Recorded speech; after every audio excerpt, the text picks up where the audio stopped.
Okay, we are live. Hi, this is William Ramsey. Welcome to William Ramsey Investigates. On today's show, I have a very special guest, a returning guest. His name is David T. Beito. Last name is spelled Beito. He's just published a new book. If you're watching this on one of my 3 YouTube channels, which magically reappeared in the last couple months, or on X, Twitter, or on Rumble, or on Rockfin, you'll see the cover of his new book, FDR, A New Political Life. Franklin Delano Roosevelt. A lot of opinions on Franklin Delano Roosevelt, good and bad. So we're going to address some of those, but it's not the first time I've talked to him. I talked to him back in 2024 about his book, The New Deal's Way, War on the Bill of Rights. So you can go back and check that out. He is a professor emeritus. I'm going to read his bio. Currently, he's a research fellow at the Independent Institute and professor emeritus of history at the University of Alabama. He received his PhD in history at the University of Wisconsin, and he is the recipient of the Ellis Hawley Prize. He's also the author of Taxpayers in Revolt, Tax Resistance During the Great Depression, From Mutual Aid to the Welfare State, also Fraternal Societies and Social Services, 1890 and 1967, and then with T.R.M. Howard, Dr. Entrepreneur and Civil Rights Pioneer. He's also the former president of the Alabama Scholars Association and chair of the Alabama State Advisory Committee of the United States Commission on Civil Rights. He's the founder of the Liberty and Power blog at the History News Network, and he's published in many academic journals. His articles have appeared in Wall Street Journal, Los Angeles Times, Washington Times, Atlanta Journal-Constitution, Perspectives, History News Network, National Review, Reason, and elsewhere. But again, we're going to talk about this book and a very important and interesting character, Franklin Delano Roosevelt. And the title again is FDR, A New Political Life. So David Beito, welcome back to the show. Thank you so much. For people who last time. Great. Well, I'm glad. I love return guests and I love these topics. So especially with an accomplished historian such as yourself, for people who may not have heard our earlier interview, maybe you can talk a little bit about your background, your interest in FDR, the publication of your earlier books, and what led up to the research and publication of your new book, FDR. I'm a real generalist. I've written about a lot of different aspects of American history, mostly focused on the 20th century. And the 1930s has always fascinated me. My PhD was about tax revolts during the Great Depression. And then I did a book on mutual aid, how Americans provided for themselves before the rise of the welfare state. And a lot of that focused on the Great Depression. And Franklin Roosevelt himself has always been a fascinating figure to me. So I wrote this book several years ago. You interviewed me, focusing just on FDR and the Bill of Rights, really the New Deal and the Bill of Rights. But out of that, somebody contacted me and say, hey, would you like to write a full-scale bio of FDR? And I jumped at the opportunity. So that's what this is. It's concise, but I think I do pack a lot of stuff in the length. And so I think it would be good for course adoptions, as a matter of fact. If somebody wanted to have a perspective that maybe is a little bit different, even as a foil, and it's affordable. So I ended up getting into FDR, the full gamut, economic policy during World War II, his early life, and it was a lot of fun. And he is quite a character, and I never got bored with him. I didn't really come out as a big admirer of FDR, but he never bored me. Yeah, he's an interesting guy. One of the interesting aspects of your book is like some of the people who comment. I like the comments of his son, Elliot, who kind of knew him firsthand. But he really was, I think that with his charisma, I don't know if he would be considered really a serious academic or scholar, even though he had a law degree, right? Yeah, and FDR was not an intellectual. Now, he was influenced by ideas. So I'm not someone who says, he didn't care about ideas. He just did whatever he wanted to or whatever seemed to work. No, he had an ideological default. Having said that, he was not a reader. He did not, people would just say this guy didn't read books. He was more interested in his stamp collection, and he would spend hours on that. He was interested in yachting. He was interested in these kinds of gentlemanly pursuits. And he wasn't someone who would be sitting down reading a lot of books. He might do light reading. He liked spy novels, apparently. But again, he's not a great intellectual by any means. He has tremendous charisma, however. There's no doubt about that. And his speaking style is very disarming and very effective. I think you could make some interesting comparisons between him and Trump. And frankly, he comes off better in terms of stylistically than Trump, I think. He's more effective in getting what he wants.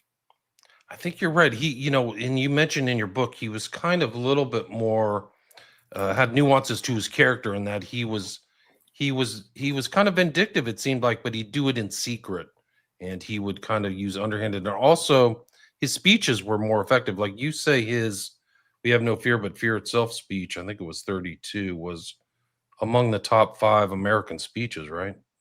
Well, that's what historians, often rank it that way. But it's interesting if you go back in time to when that speech was first given.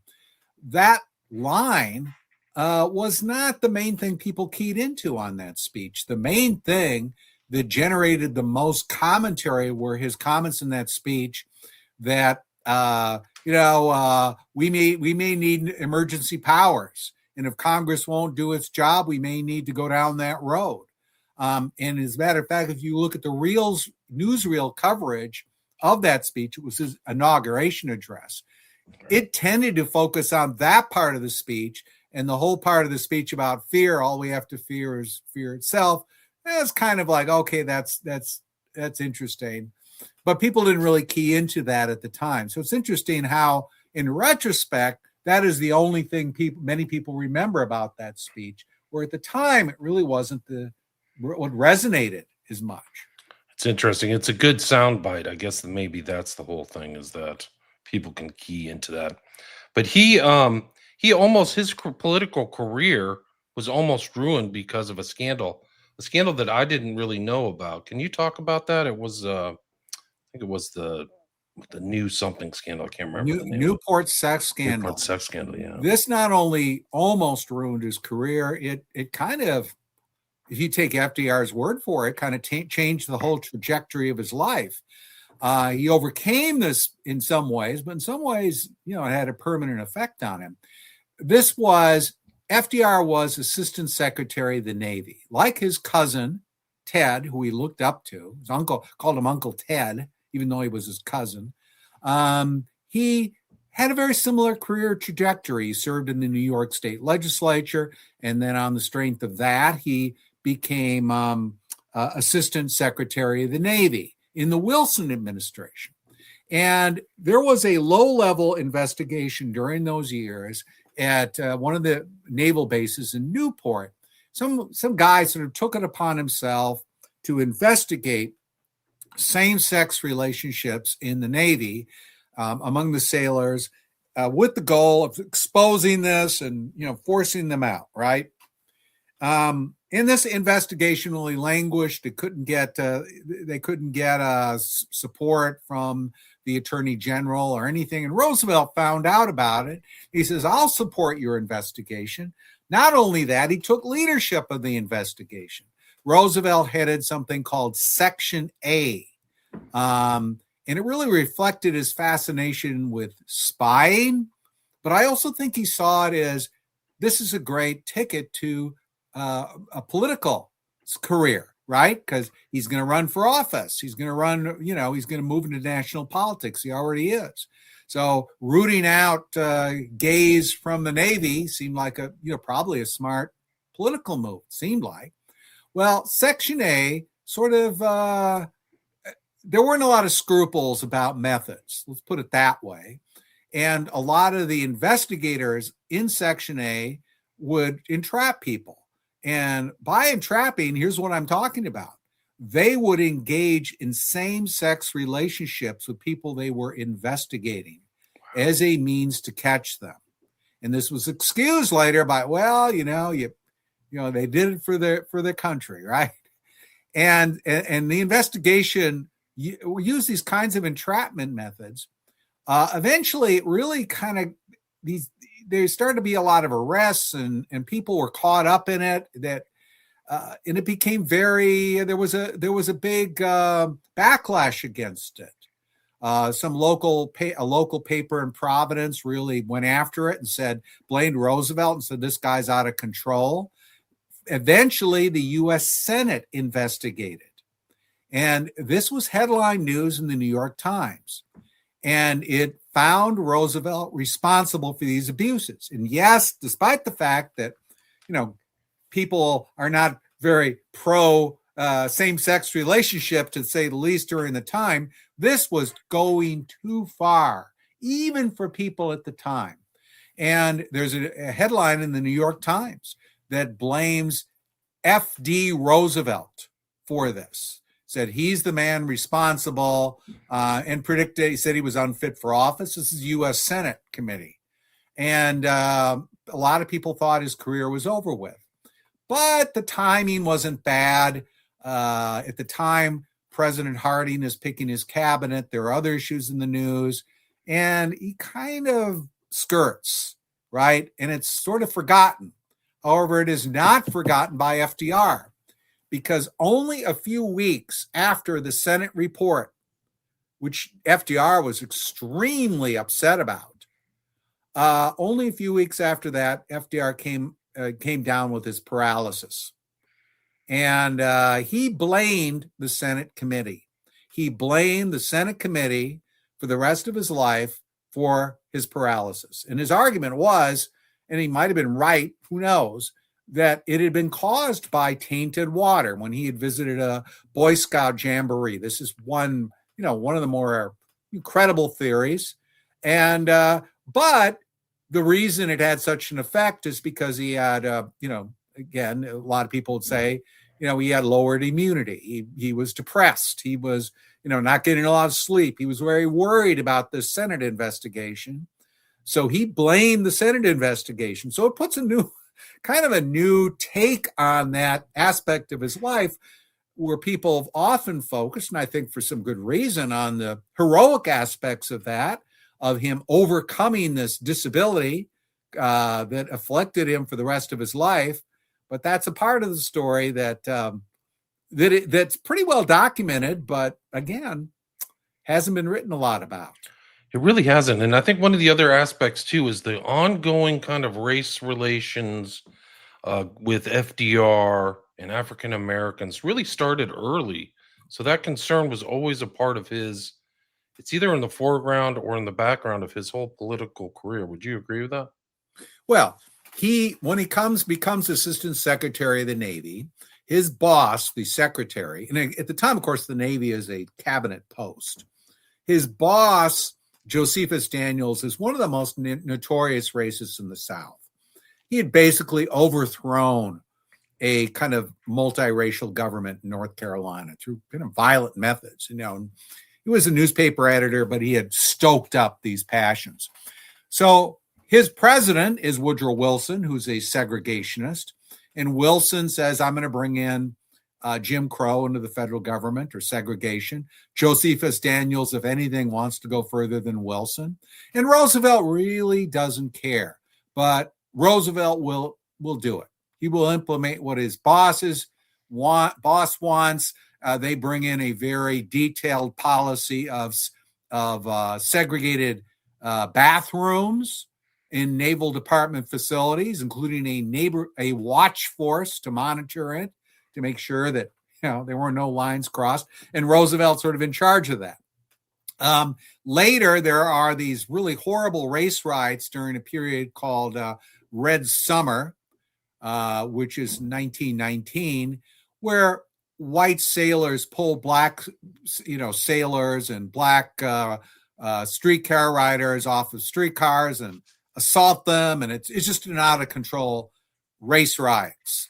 And it gets so bad that, people are demanding that the Secretary of the Navy, do something about this, that he send in forces, send in the Marines or whatever to patrol.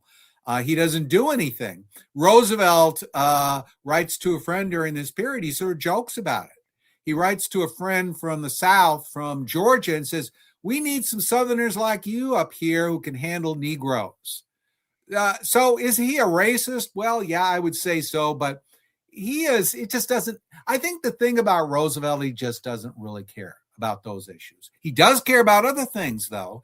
He's downright insubordinate as assistant secretary in trying to push for sort of provocative moves because he does want to get in the war. His boss in the Navy Department does not want to get in, but Roosevelt does. So he's pushing very hard, kind of belligerent policies in the Navy, just like his cousin did 2 decades before when he was assistant secretary. So it's very interesting the way he's mirroring the career of Uncle Ted in many interesting ways. And didn't they both make it into the governorship of New York State? That seems to be a known springboard into the presidency, right? Yeah, it's a remarkable parallel. Both are governors of New York. Both ran for vice president. Both were assistant secretary of the Navy. Both went to Harvard. So they had very similar backgrounds, and Franklin was aware of this, and he kind of emulated it. Now, he did not win when he ran for vice president, unlike Theodore, but in 1920 he lost, but everyone sort of thought he'd lose that election because Wilson was so unpopular. The Democrat who was running that year really felt that he had to, he couldn't break from Wilson, so Wilson just lost in a landslide. And I think Roosevelt knew that was going to happen, but then Roosevelt was a very young man. I don't think he was yet 40. And I think he saw this as setting up for his future career. Now, one interesting difference between him and Theodore is that when the Spanish-American War broke out, Theodore resigned as assistant secretary. He didn't just go, to join and be captain of a ship. He led his own infantry unit. He went into the thick of battle. And he thought in World War I that Franklin should do the same. And he pestered him, said, "Why aren't you volunteering?" Franklin was in his late 30s. And he would say things like, "Well, my boss and the president want me to stay at my post." Well, of course, they'd said the same thing about Theodore, and that hadn't stopped him. So somebody said he was a different kind of man. But he did not see military service. But he kind of Europe on a kind of tour, but he didn't really. He kind of deceived people about it, though, right? Didn't he, David? Didn't he kind of say, "I've seen dead bodies"? I think you write about it in your book. Like he actually augmented his World War I career, saying that he was at the front lines when he wasn't really there. Is that correct? Yeah, he was a tourist. Yeah, and he went there to visit American facilities, but most of this is behind the lines. I think he was able to shoot a gun, artillery, some artillery, weapons, and it was kind of a. But then as he was visiting, sort of behind the lines a little bit, he would he visited relatives like cousins, the Astors, and it was a very touristy thing. Now, I think he probably saw some refugees fleeing. He probably saw some German prisoners and things like that. But it was very sanitized. It was behind the lines. So he didn't really experience the horrors of war in any genuine sense. But he gave this very famous speech in 1937 or 36. It was an election that year. And he said, "I have seen war. And then he goes into the thing, I've seen all this and I've seen all that. I hate war." And again, very much pumped it up, but his experiences during the war were more those of a kind of a tourist. I think it's fair to say. Right. So he's 40 in 1920. He wins the New York governorship in 28. And then the crash kind of starts to happen. So he's literally in Wall Street or in Manhattan, right when this really cataclysmic event happens, right? Yeah, and that aspect of his career in some ways is not played up enough because one of the early banking failures that occurs is a bank called the Bank of the United States, which isn't a government bank or anything like that, but it's a very important, very big bank, and it goes under. And there's a little bit of a scandal. It's kind of a complicated situation, but that is, that's under his watch as governor. And he really drops the ball on it in a lot of ways. But again, he has a lot of luck because people are going to blame, understandably, the president, for the Great Depression. Not for a guy, though, that, was arguably important in the whole banking crisis by ineptitude in supervising the Bank of the United States. Kind of had a sweetheart relationship with the officers of that bank, and it just collapsed and led to a chain reaction. But he was governor of New York during that period, and was kind of became the guy to beat. He had a lot of charisma. He had not alienated any significant element in the Democratic Party. So there are people on the left in the party that kind of think he's one of, they like him. And there are a lot of very conservative people in the party, perhaps more conservative than the Republicans in some cases, who like him too. And I think of Bill Clinton, they called it triangulation. But FDR is a pioneer in triangulation. And if you look at that 1932 election, it's just a work of art in the way that he's able to appeal to all these different elements. Although he would have won that election no matter what, because of the Great Depression. President Hoover is, definitely, the underdog during that whole campaign. Didn't he win with like a very significant majority in 32? Yes, it was a significant majority. And so he was very cautious the way he ran. I don't think he really needed to be, but he wasn't going to take any chances. So that may have increased his majority, maybe not. But if you look at him, one interesting thing people talk about is, the New Deal, right? Roosevelt did use that term during the campaign, but there's no real hint of what comes later during that campaign. In fact, he is often criticizing Hoover as too much of an interventionist. He says he's a big government guy. I want to cut spending 25%. At the same time, he's giving sort of hints to people on the left that he's going to be a bit different. But in a lot of ways, he runs a very conventional campaign, and there's no indication of what comes later with the New Deal. This big shift with these programs like the National Recovery Administration and these big New Deal initiatives. You couldn't, it would have been difficult based on what was said during that campaign to think anything like that was going to happen. And you define like these in your book, these differences. You call it a first New Deal and a second New Deal. Why do you say that there were like two different sections to it? Well, it's not original with me. That's in that way, I'm kind of a standard guy. But there are two different waves. And I think you can overplay how different they are. I think in a way it's mainly timing. But the first New Deal has programs, some of which don't survive, and some of which were really big at the time, the ones that people talked about the most, and now they don't get talked about as much, like the National Recovery Administration, which tries to bring in wage price controls for the whole country. People go to jail for charging too little to press a suit. It has minimum prices. And then the AAA, you're going out and you're paying farmers not to produce. You're trying to drive up prices. You're trying to drive up wages, because Roosevelt is like Hoover in that sense. Hoover had the same philosophy. They were actually very friendly to one another at one time, but they were what you would call underconsumptionists. They think that the Depression was caused by the fact that people weren't spending enough. They weren't able to buy enough. And so they have this policy of forcing up prices and forcing up wages, which has the effect, frankly, of backfiring, leading to unemployment, double-digit unemployment lasts for a decade. So you got the first New Deal, and those are two examples of the first New Deal, really two key examples. The second New Deal is where you get some things that are a bit more permanent. That's 1935. You get the big one there, probably in terms of permanence, is you get Social Security in 1935. That's not part of the first New Deal. So some historians have sort of said, well, the first New Deal is really to lift the U.S. out of the Depression.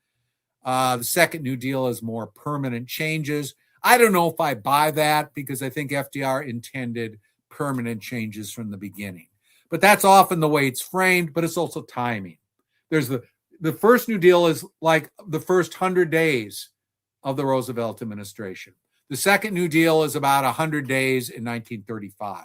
So they're both a kind of spurt of new initiatives. New initiatives. One of the interesting things is this buyback of the gold that took place, and how kind of it seemed haphazard to me. Like, oh, we're just going to buy all the gold back, and like we're going to set a funny price because I like the number 21 cents. Like, what do you think why do you think they did that, and what do you think the effect of that was? Well, there was this economist who everyone has forgotten. In fact, I can't even remember what his name is now. That's how forgotten he is. But he was an economist from Cornell University. And this guy sort of had the theory that if you could raise if you could properly manipulate gold prices, you could also manipulate commodities, the price of commodities. You could control them in a certain sense. So Roosevelt would go through this cycle where he would buy gold, and he would get his key advisors together and said, okay, we're going to buy some gold today. And he would set the price. He would try to set the price of gold, which is, the international price of gold. He would try to kind of set that by essentially speculating in, the gold market, buying gold, selling gold, and so forth. And how did he decide, what the price of gold was going to be on a particular day? It was often very arbitrary. Roosevelt would say things like, let's make it $21 an ounce. And someone would ask him privately, he would never say this publicly, well, why 21? He said, 3 times 7 equals 21. And he would have, why'd you pick that number? Well, it's a lucky number, right? And people would, his advisors would write about this privately. He said there'd be a revolution if people knew that this is how he was determining the price of gold, trying to determine it. It really failed, by the way. He thought he could control it, and he really, he couldn't control it in this way. It was the arrogance of Roosevelt, who thought he could control this massive economy. And people would say that, but apparently Roosevelt really did have superstitions. He had things like lucky shoes and lucky hats. He was very kind of superstitious in that way, interestingly enough. So it played into the superstition. Warren was the name of the economist. Yes. Warren, gotcha. Yeah, Frederick Warren. And he's not remembered now. And even people that, leading economists that, I have some disagreements with, like Keynes, would write about Warren, said this guy's, he called it the New Deal on the gold standard on booze, is what Keynes called it. Like, there's no, it makes no sense. Now, the big thing in reference to gold in the 1930s that really prevents the Depression from being worse is we're getting a massive gold inflow. And it's coming through 2 reasons FDR has nothing to do with. One, a lot of Jews are fleeing Nazi Germany and bringing their gold with them. And the Russians, the Soviets during that time are they have a lot of gold, and they're using that to purchase industrial goods, to industrialize their economy. So a lot of gold is flowing into the United States. So it's sort of an interesting situation that this kind of prevents the Great Depression from being a lot worse than it could have been, because you're getting this big gold inflow, because someone said because of Hitler and Stalin, right, unintentionally are big beneficiaries of U.S. growth during this, or at least of preventing the Great Depression from getting even worse. And it was bad throughout the 30s, double-digit unemployment, but it could have been worse. It's amazing. I think you wrote that at one point there was one stat where unemployment was 23%, like one fourth of the workforce is no longer working. But there were all these programs, CCC, these huge government programs that trying to get people back to work. One of the interesting things that FDR established with himself, I don't know if it was present before his presidency, but his ability to communicate was really one of his real assets. Would you agree with that? Oh, yes. It's not only ability to communicate, he's got this persona. And I talked with older people, who grew up during this time years ago, and a lot of them would sort of say, would say things like, he didn't really have to do this, right? He could have just enjoyed his estate and so forth. So there are a lot of people who felt this is aristocrat. And he's kind of looking out for us. I kind of call him Thurston Howell III with a heart, right? In a way. And it's an interesting comparison you could make, but he has this Harvard accent. He has this aristocratic demeanor, and he has that, right? Which I think is much more effective than someone who would be haranguing people or trying to be a populist. He knew what he was. He was an aristocrat, and he played to that strength very effectively. But he would engage. He was very different than Trump and more effective than Trump in that he wouldn't personalize things as much. He wouldn't go out and attack Jimmy Kimmel, right? He wouldn't say, well, we got to get that guy off the air. The FCC's got to do something about that guy. He would never say that. But behind the scenes, his buffers are making phone calls to the networks and are effectively getting people removed from the air, and including a guy named Bo Carter, who's the leading radio commentator, very anti-FDR, on network radio. And by 1938, there is not a single anti-New Deal commentator left on network radio. Yes, some small fry in the local stations and stuff, but the networks, none left, even though most newspapers are very critical of FDR editorially. So it's interesting, but he does that by never personalizing it, rarely personalizing it. He does sometimes, but someone said you almost felt good if he attacked you, right? Because he did it with such finesse, right? Yeah. But he would do it in a kind of implied way, he would say, these Republicans are doing this, and he'd make a joke about it, right? He wouldn't go, that senator, is doing this and this, and that guy's an idiot. Or, he would never do that. Insult them personally, right? Very rarely. And that was part of his effectiveness, I think. So he would go after certain people, but also promote other people. I think Father Coughlin, you wrote, was another kind of person who was a supporter of FDR, who he supported even though he was a Catholic. So it is interesting that some of these other voices he promoted, and then others I think you wrote in your book also, he was one of the first presidents to sick the IRS on people too, if they were antagonistic towards him. Isn't that right? Yeah, that's what his son, I think it was Elliot, or I forget, maybe James, one of his sons said, when this was during the 70s when Nixon was using the IRS to attack political opponents. And he said, my father practically invented doing that, right? And gave examples. You gave an interesting example of Father Coughlin, who was a rabble-rouser, kind of populist, who was he'd briefly been on network radio, but he was mainly on independent, smaller stations. He would assemble them together. He would send transcriptions to these stations, and he reached millions of people. And initially, FDR was promoted him, was very pro-Coughlin, and they only broke a little bit later. So it took some time for that to happen. But anyway, FDR definitely would use the IRS. And of course, this could really sting because the top rate at the height of this is in the World War II is over 90%. The top rate is over 90%. It briefly gets close to 100%. I mean, it's really, and the only, and so you are tremendously vulnerable. Now, of course, the people in the top rate do not pay that percentage unless they got really dumb legal advice. They would hire the best lawyers, and they would get tax shelters and that kind of thing. But they always had to be on their toes because the government is always looking over their shoulder. So the IRS is very much used as a political weapon to reward and to punish. Right. There was another scandal that I read about that I hadn't heard about. It was the Key West tragedy that Ernest Hemingway talked about. Like, this was another scandal that I don't think has hit. At least I wasn't aware of it. Can you talk about that? Oh, I wasn't aware of it either until, not that many years ago.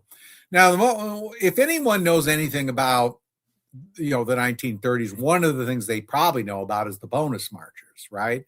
Who came to Washington, and it kind of Hoover even though there's a lot of debate about that. But anyway, the army goes in and forces the bonus marchers out, and there are these riots, and and the community of the bonus marchers are created, the shanties is burned, and it really hurt Hoover during that campaign. So people know about the bonus marchers in that context, but what happens to the bonus marchers after the election? That's not often talked about. Well, FDR is very resistant to paying them a bonus as well, because it's expensive. He has his priorities in his New Deal programs. So what they do is they get scattered all around the country, working in various work camps, work projects. And some of them, these are, again, World War I veterans, not just bonus marchers, but World War I veterans. They get jobs in Key West on some of these New Deal projects, building roads and that kind of thing. Well, they're kind of abandoned there, really. There isn't much supervision. And there's a big hurricane in 1935. There are all kinds of warning it's coming. And there really isn't anything done to get these people out of the way. And they are slammed by the hurricane, and over 200 of them die. And it's just horrific. Time magazine sent a reporter there, said it was something like out of World War I, body parts everywhere. It was just horrible. Ernest Hemingway lived in Key West at the time. He could observe what was happening, and he basically said, this is murder, and he blamed Roosevelt, and he blamed Hopkins, who was the head of the New Deal, kind of welfare work relief programs, and it was kind of a big deal. Got a lot of attention.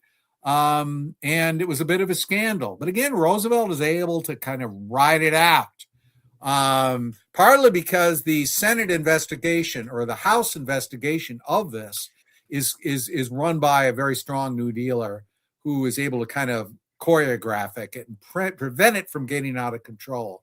But this is a very big scandal. And again, far more people died, bonus marchers or veterans died in that situation than in 1932 during the protests. Far more, by multiples of whatever. But again, it's not written about a lot, as you said. Doesn't get a lot of attention. Yeah, I don't recall that. Bartow Films asked, was FDR pro or anti-central banking, i.e. the Federal Reserve Bank? Can you address that question? It's interesting. The Federal Reserve, he doesn't pay a lot of attention to the Federal Reserve. He kind of puts his focus on other programs. It's just not something he pays that much attention to. He doesn't really make much use of monetary policy, and to some extent, he doesn't really buy into a lot of the leading economists during the time, like Keynes, really don't think monetary policy. They don't tend to think it's that important. They're more into spending programs, reemployment programs, that kind of thing. So it's a little bit of a backwater. So is he pro or anti? I don't really know how to answer that question. I don't think the Federal Reserve is something he focuses on. Now, he does focus a lot on banking, and some of his policies on banking are quite interesting. One of the most famous one, of course, is the banking holiday. But he might have been able to avoid that because Canada and FDR would have been aware of this, did not have a single banking failure during the Great Depression. Not one. The U.S. had, I don't know, thousands. It had a lot of banking failures, waves of banking failures.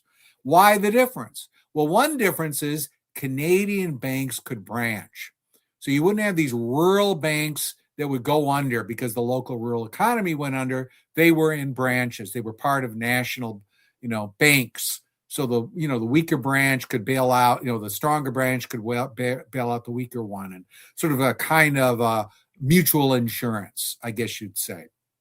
And Roosevelt had opportunities to bring a program like that to the U.S. And again, he wasn't interested in it.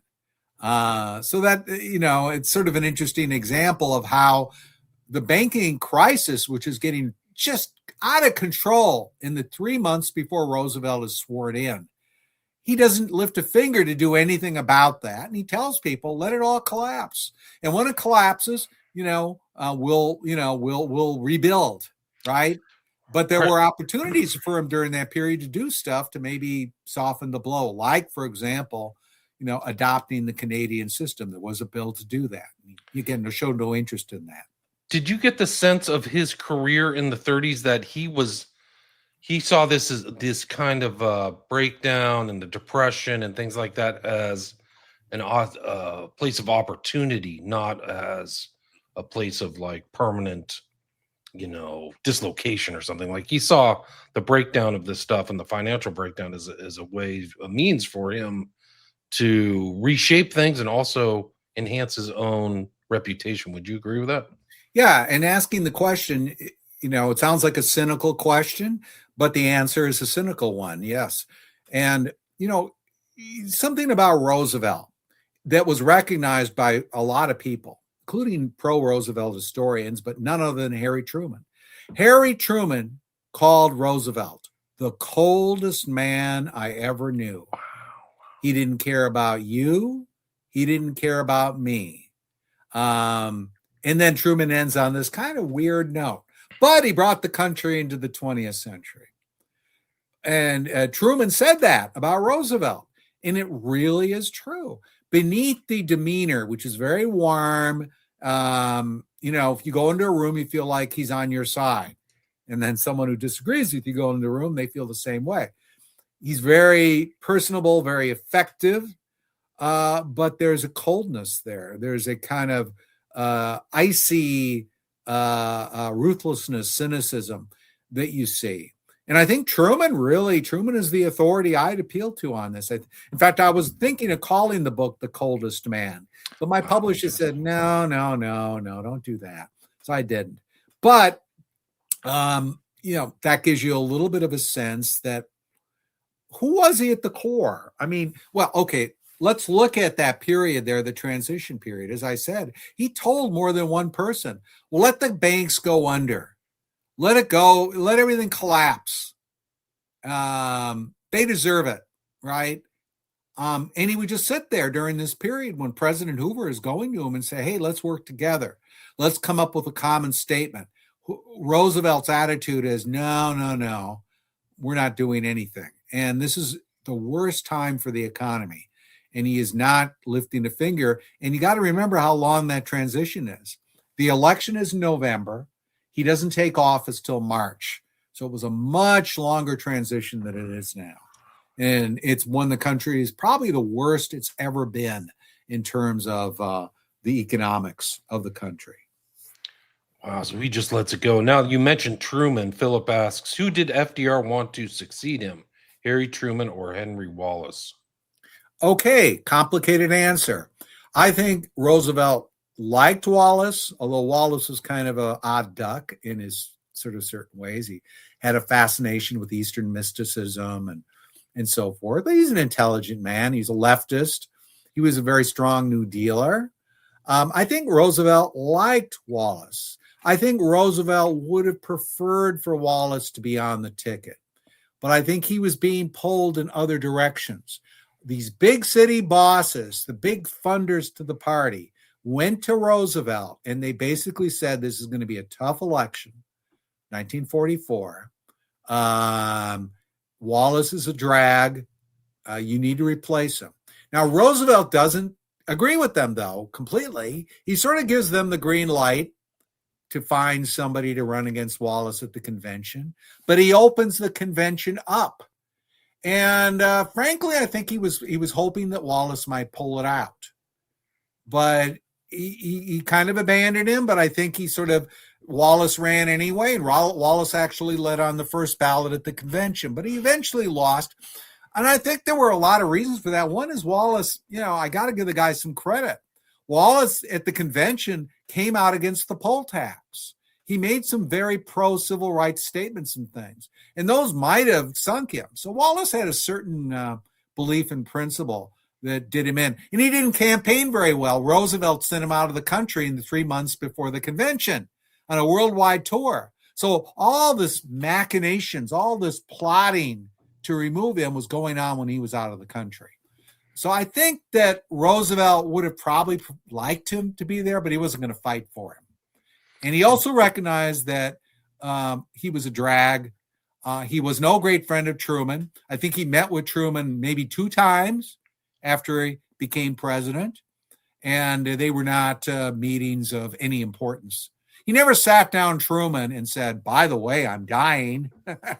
My doctors say I'm dying. You're going to be president soon. By the way, I've got this atomic bomb thing going on here. He never did anything like that. Right. And he was dying. Roosevelt was a health disaster, right? But it was covered up. You talk about the cover up with Biden, and there was a very similar cover up during this time. You can see him at Yalta. He does not look good. He almost doesn't even look like himself. And he's still smoking, too. I think he had a lit cigarette, which is pretty remarkable. I would think that would be one of the first things to stop. Oh, he smoked like several packs a day, I think. And yeah. He might have cut back Camels, and he might have cut back a little bit because of the doctors, but he still smoked. He was just a mess. I mean, the last guy to meet with him was Morgenthau. Met him a couple days before he died, and he said his hands were shaking so much that Morgenthau had to pour the glass for him, glass of wine, because Roosevelt just couldn't manage it. Was that because he had Parkinson's? His last inauguration speech in 1945 was the shortest on record. I forget how many minutes. It's like 10 minutes or something. It was like incredibly short because he just didn't have the ability to do that anymore. Did he have Parkinson's? Is that why he was shaking? That's a good question. I think he just had. I've never heard that he had Parkinson's, but he had a very severe heart condition. He had a number of different health maladies, and he had a doctor who was a quack. He had a doctor who was a courtier doctor who told him whatever he wanted. Roosevelt liked this doctor because he had treated his sinuses effectively, and he actually promoted him to be Surgeon General of the Navy. But Roosevelt's daughter insisted that he see a specialist from Johns Hopkins. And this guy's report was basically like, my God, this guy's a mess. This is during the campaign, but they covered it up. Yeah. He doesn't look good in some of those late pictures. It's pretty incredible. I have a listener who sent me a list of 12 questions. I will be in trouble if I don't ask you at least one of them. One of the questions is interesting because it was a time where they seemed to have some kind of, he liked Mussolini, I think you mentioned in your book, where he had some affinity for him. The question is, during both the New Deal and the war, American government adopted bureaucratic and economic controls resembling those used in fascist Italy, National Socialist Germany, and the USSR. Was this a case of conscious modeling on foreign fascist political organizations, or just a technocratic approach that all of these countries were using? Do you have any thoughts on that? Probably a little bit of both, but they were certainly aware of what was going on. Italy especially, because of course Italy had been doing this for several years, right? Hitler was just coming to power in 1933. And so Roosevelt, would send messages to his new ambassador to Italy. He said, please give my greetings to that fine Italian gentleman, namely Mussolini. Some of the key New Dealers like Rexford Tugwell would say, I envy what they're doing in Italy, and a lot of things. You can see them, the kind of corporatist idea, right? Big business, big labor, big government cooperating with each other to manage the economy, that kind of thing. So they're very influenced by that, and initially they're pretty open about it. So Mussolini in particular is somebody that Roosevelt, he does admire him. He later turns against him, but that isn't till the Ethiopian War, 1935. Fascism is, and the admiration is mutual. You can find a lot of Mussolini is praising the New Deal and Roosevelt, and Hitler is as well, and saying, Roosevelt just goes against all the lobbies. He overcomes them. He marches straight to his destination. Very positive commentary about what he's doing with the New Deal, in a lot of ways. Yeah. Another question is, Roosevelt granted major concessions to Stalin at Tehran and Yalta that reshaped the post-war balance of power. Does this reflect, quote, the sick man of Yalta, unquote, the influence of figures such as Alger Hiss, or Roosevelt's own desire to give away so much? I would say, I would lean, I don't know about to give away, but to be trusting. I mean, Roosevelt really thought he could charm Stalin, and that Stalin liked him. And Roosevelt told a story after Tehran. He said, well, I walked over to, I talked to Mr. Marshal Stalin and said that some people in our country call you Uncle Joe. Do you mind if we call you that here? And according to Roosevelt, Stalin was just very flattered by this and walked over to shake his hand. Now, some of the accounts from what Stalin actually thought were, he just was very cynical about this guy who thought he was going to be able to play him. But Roosevelt really thought that he could play Stalin, but he was also very trusting in Stalin. And he didn't use weapons that were available to him. One of the weapons that was available to Roosevelt throughout was Lend-Lease money. We gave the Soviet Union billions, and we're still giving them billions at the time of Yalta, 1945. He could have threatened to withhold that money, and he could have gotten probably a lot of concessions. And by the way, he wasn't adverse to doing that because he wanted to get Churchill to agree to this really, this draconian plan called the Morgenthau Plan to deindustrialize Germany, to, as Roosevelt said, castrate Germany, to turn it into an agricultural economy. And Churchill didn't like it.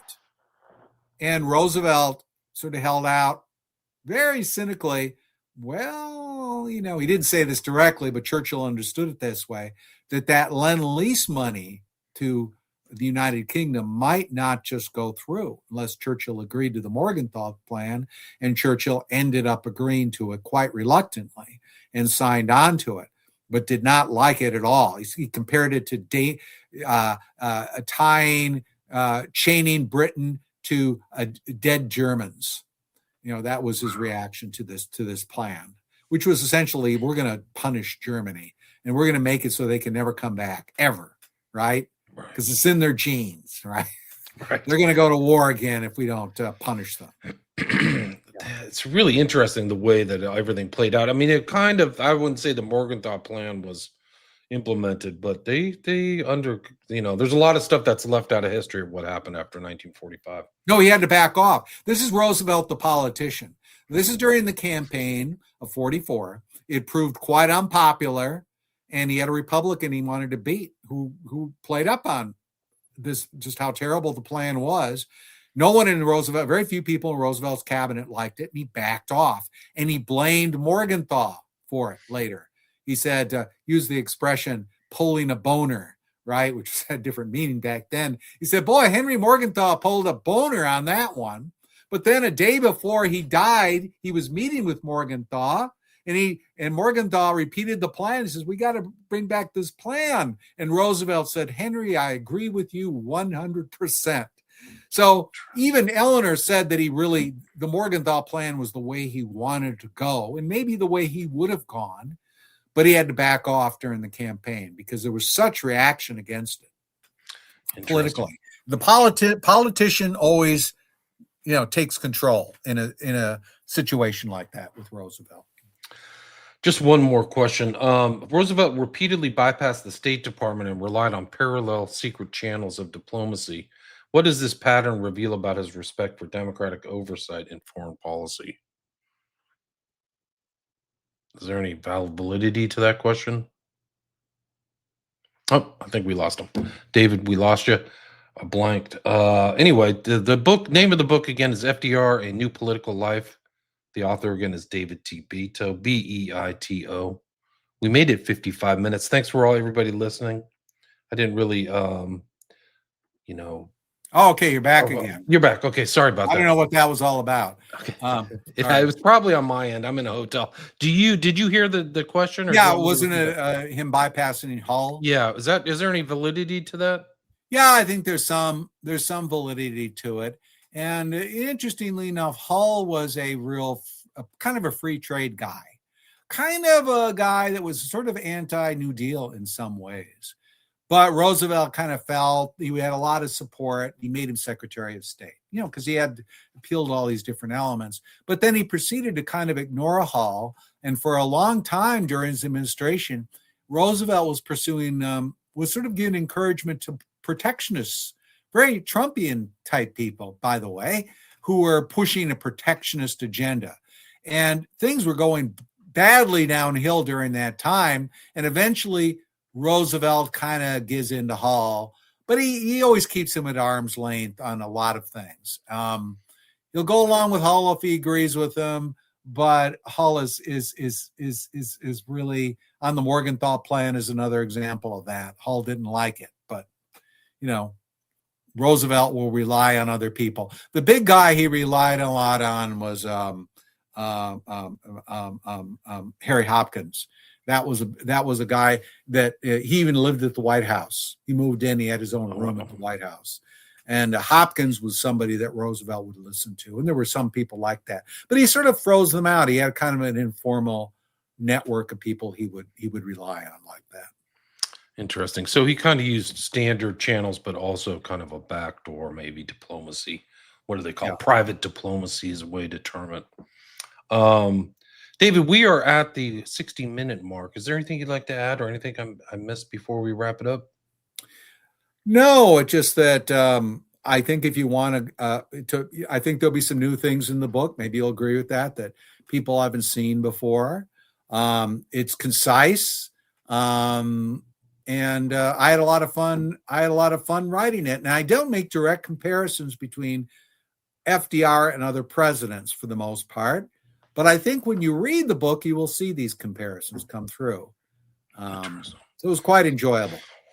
Wait, there's one more question you showed up. Bartow says, was the Marshall Plan based or connected to the Morgenthau Plan? Do you have any thoughts on that? No? I really stopped in 1945 and didn't focus a lot on that. Was it connected with it? I don't know, because Truman is pursuing a much softer policy towards Germany than Roosevelt would have pursued. So I think you could have imagined that if Roosevelt had lived, he might have had something like the Marshall Plan, but I don't think he would have had very favorable terms for Germany. I think he did really want to punish them and set them back industrially, and just thought, he gave no encouragement to plotters against Hitler. One of the great negatives about Roosevelt is there were opportunities to overthrow Hitler, but he blew off the people that were trying to do this because he saw, they're part of the problem. They are Prussians or whatever. So he wanted to uproot the whole thing. Wow, fascinating. I didn't know about that. I know that Dulles was involved in all that stuff. Yes, he was. Some interesting things to say about this, about the discontent that was occurring in Germany, that there was all sorts of opportunities for some sort of coup. But the coup plotters wanted some sort of assurance that we were going to let up on the doctrine of unconditional surrender. because they said, look, our troops are going to fight to the death if they know that it's unconditional surrender.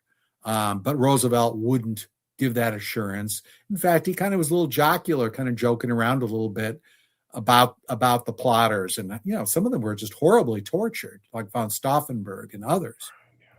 Well, he wasn't let's put it this way, he wasn't very sympathetic to them. He wasn't very encouraging. It's a shame because it could have stopped another year. It was June 1944, and those people got killed with piano wire, like really horrible stuff. Not just that, but the Holocaust. I mean, that really is ramping up in 43, 44 in a major way. And there were a lot of these Axis powers like Hungary and Romania that they wanted to put some distance. And Romania said, we got like 100,000 Jews. You want them? The Vatican can come and, fly a Vatican flag as long as you transport them. But there were these Axis allies that were sort of getting skittish, like they knew which way the war was going. And another one was in Hungary, Admiral Horthy. And there were windows of opportunity to save some of these Jews, but it was like unconditional surrender. Roosevelt was just very rigid. He wasn't going to even talk about it. And that, had tragic consequences in a lot of different ways. Yeah, I think that the ethnic cleansing of Budapest took place either in late 44 or 1945. So if Hitler would have been overthrown, there was like a huge slaughter in Budapest that would have been saved. I think if we had made a deal with the Hungarians early enough, we might have been able to get a lot of those Jews out of there, because they wanted out of the Axis, and this was one way they felt they could keep going, make a deal.